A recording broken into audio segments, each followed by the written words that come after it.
Salut à tous, aujourd'hui on se retrouve pour parler de la conquête d'alliance. La conquête d'alliance, donc dans un premier temps, je vais vous parler des généralités du mode, donc une petite présentation rapide. Suite à cela, je vais vous parler des personnages qui sont les meilleurs selon moi, des meilleures teams.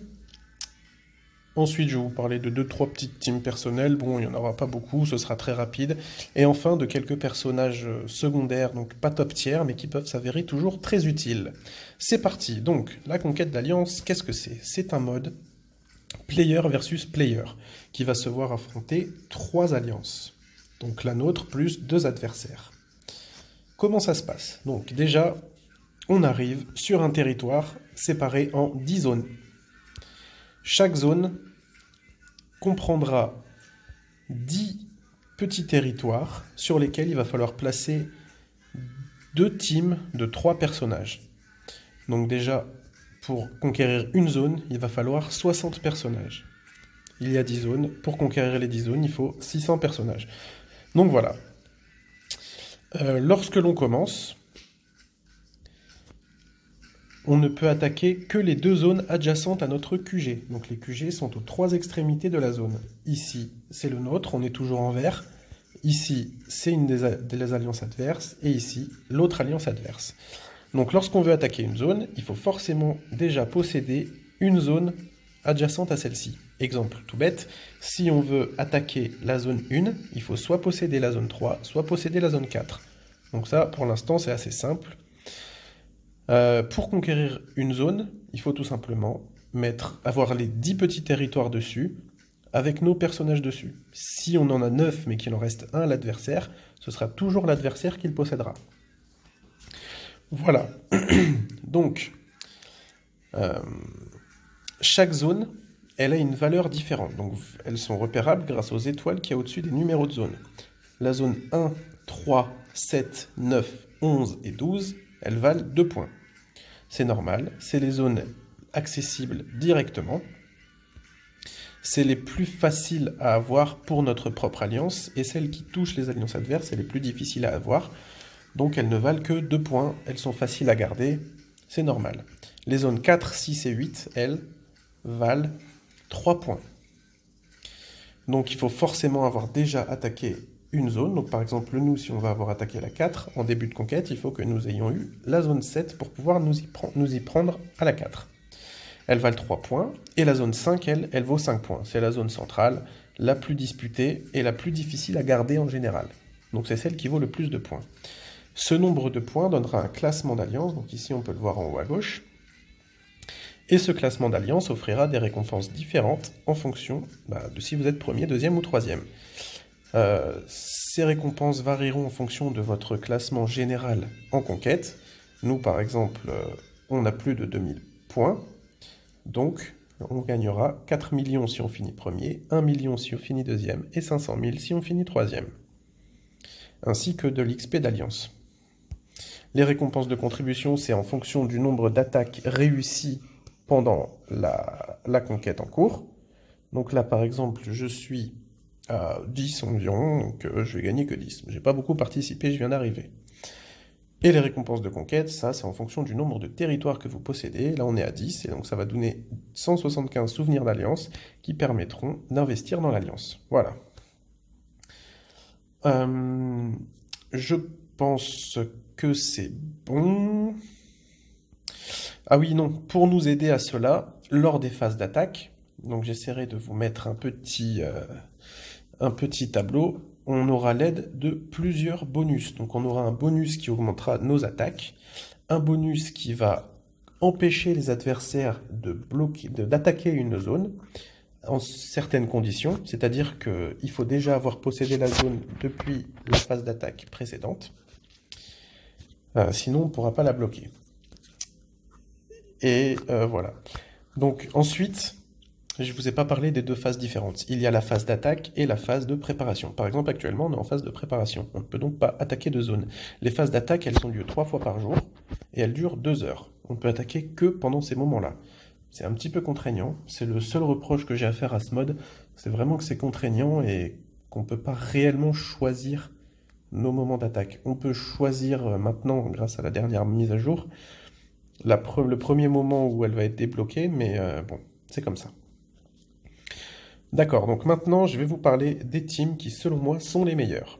Donc on commence par la classique, Jean Grey, Thanos, Colossus.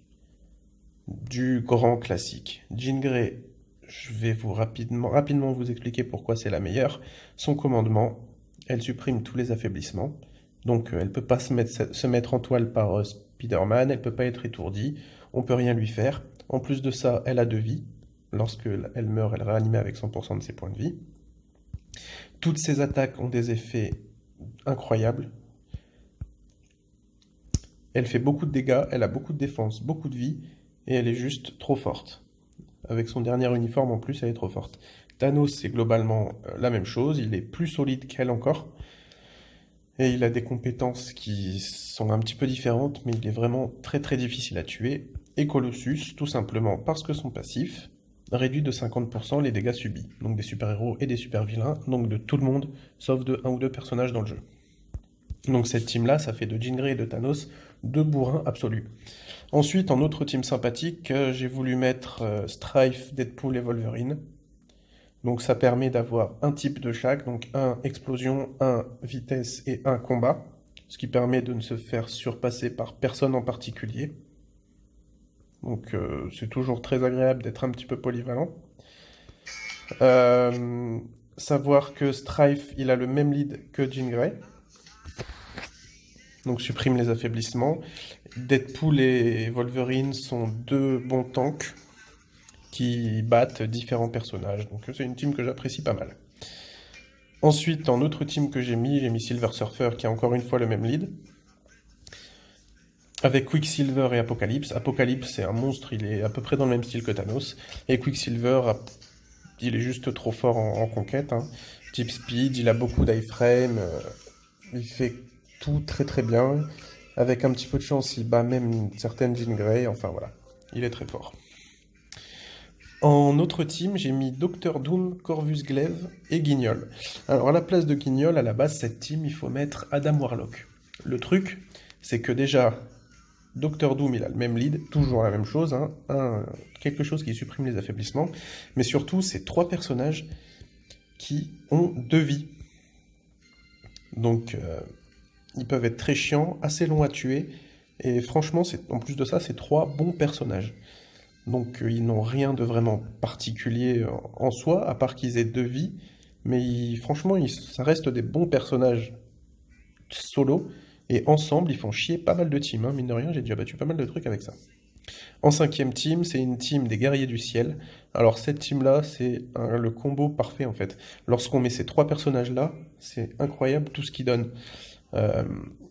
Déjà, bon, j'ai pas terminé cette team, mais parce qu'il me manque Blue Dragon particulièrement, mais les combos c'est incroyable. Le commandement de Blue Dragon, déjà ça augmente toutes les attaques des guerriers du ciel, et ça supprime les affaiblissements. Donc le lead qu'on veut. Shadow Shell, elle, les guerriers du ciel, ça réduit tous les dégâts subis de 25% et augmente toutes les défenses de 50%. Donc non seulement ils ont 2 vies, mais en plus ils prennent peu de dégâts. Pardon, ils ont 2 vies grâce à Sunbird. Tous ces alliés guerriers du ciel lorsqu'ils meurent, ils reviennent à la vie. Donc ils sont immunisés au debuff, ils ont 2 vies, ils prennent très peu de dégâts. Et en plus de ça, ils ont leur dommage augmenté grâce à Blue Dragon. C'est une team trop forte. On voit qu'il y a un type vitesse, un type explosion et un type universel. Donc ils sont juste très très forts. Donc ça c'est des teams. Il y en a d'autres de très fortes, mais c'est les teams sur lesquels je voulais m'attarder. Personnellement, j'utilise pas cette team-là de Jean Grey, Thanos et Colossus. Je préfère utiliser Jean Grey avec Apocalypse et Colossus, parce qu'en général, on aime bien utiliser des Quicksilver pour essayer de battre Jean Grey, et là, Apocalypse, il les pulvérise tout simplement. Et du coup, le Thanos, je l'utilise dans une autre team. Cette team, c'est Captain America, avec Thanos, et avec la guêpe. Alors le but, c'est tout simplement de faire de Thanos un monstre encore plus intuable, parce que le commandement, c'est plus 30 points de vie. Et là, vous me dites, mais il n'y a pas de debuff. Bessie grâce à la guêpe. Supprime tous les affaiblissements. Grâce à son passif tier 2. Et en plus de ça, l'uniforme de la guêpe augmente encore une fois le bulk, enfin la résistance de Thanos de 10% CPV. Donc ça fait vraiment de Thanos un monstre incroyable. En plus de ça, la guêpe est sympa vu qu'elle silence les ennemis. Et Captain, ça reste un très très bon personnage. Voilà. Après, une autre team que je trouve vraiment sympathique, mais qui est en dessous un petit peu, enfin c'est clairement pas au même niveau, c'est d'utiliser Dr Octopus avec... Bon alors, il va falloir que j'aille les retrouver. C'est Miles Morales, il me semble, et... Tac, voilà. Miles Morales, Gwenpool et Dr Octopus. Pourquoi? Ça semble une team nulle à chier, mais en vrai, c'est 3 personnages qui mettent en toile. Le lead de Dr Octopus augmente de 30% les PV. Certes, il n'y a pas de debuff, mais moi je trouve que c'est une team vraiment sympathique. C'est un petit peu secondaire à jouer. Donc voilà, je voulais passer très rapidement dessus. Ensuite, les persos qui peuvent être vraiment très très utiles en conquête et qui sont des ressources rares, c'est des personnages qui vont aller emmerder vos ennemis. Donc le plus classique là-dedans, c'est Spider-Man. Spider-Man, il va mettre vos ennemis en toile et donc les empêcher de faire quoi que ce soit pendant que pendant que vos personnages vont juste les défoncer. Donc il y a énormément de styles d'attaque différentes comme ça. Par exemple, Scarlet Witch avec son fameux Mind Control. Et il y en a beaucoup des comme ça, donc c'est à vous de les repérer et de savoir quoi en faire.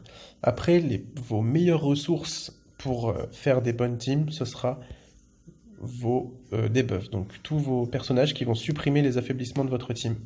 Il y en a assez peu dans le jeu, et ils sont tous utiles dans tous les cas. Le plus fort, c'est Jean Grey. Après, il y a Doctor Doom, Silver Surfer, Strife, donc c'est des personnages pas faciles à avoir, je suis d'accord. À part eux, il y a la guêpe, il y a le lead de Angel, que j'utilise dans une team que j'aime aussi, par exemple. Angel, je l'utilise avec Spider-Man et Nova. Donc c'est une team assez cool. Elle permet de... Nova, il surprend beaucoup, parce qu'il fait de gros dégâts rapidement. Spider-Man, il permet de mettre en toile les teams pas préparés. Archange, lui, il supprime les affaiblissements.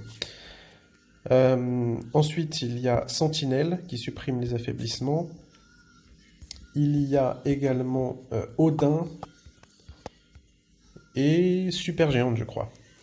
Et là, je crois qu'on a fait le tour. Et Blue Dragon, bien sûr, mais seulement pour les guerriers du ciel. Voilà. Donc, ça sera de très très grosses ressources. Ensuite, si jamais vous voulez vous faire des petites teams supplémentaires, il y a les personnages qui augmentent les PV de vos teams. Donc, comme je l'ai déjà montré, Dr Octopus, et il y en a quelques autres, donc ce sera à vous de chercher.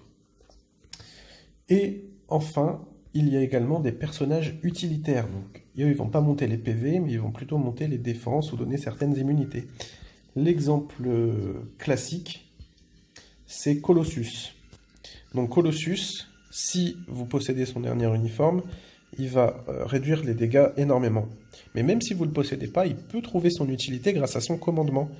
À tous les alliés, 100% de chance d'être immunisé aux dégâts physiques. Donc ça peut aider beaucoup face à une team, admettons, qui ne tape que sur le physique.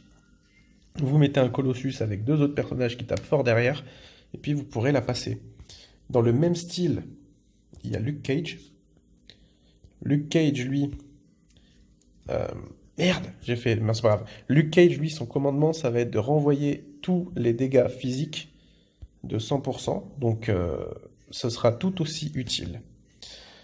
Ensuite, dans un style un petit peu différent, il va y avoir Ella et Volstagg.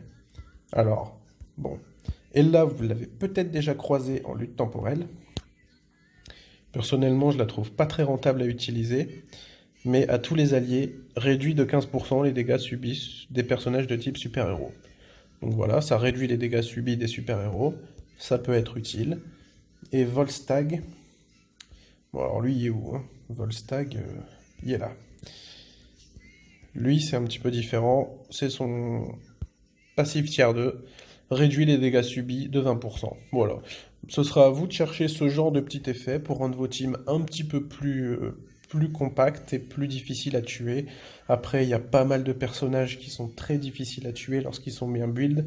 Venom, par exemple, on peut parler de Hulk, on peut parler du Fléau. Il y en a pas mal de très bons.